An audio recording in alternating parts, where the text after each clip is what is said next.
मिथिला सुर के माध्यम से हम कंचन झा अपने सब लोगन के प्रणाम करे छी और आइ अपने सबके एगो साँझ के गीत गाय पर सुनबे छी।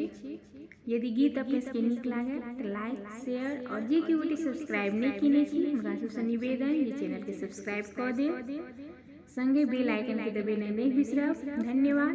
सुनू ई गीत। साँझे भय घर दियरा जरी रे, दियराक जगमग हीरा लगी रे। साँझ भय घर, साँझ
साँझ भय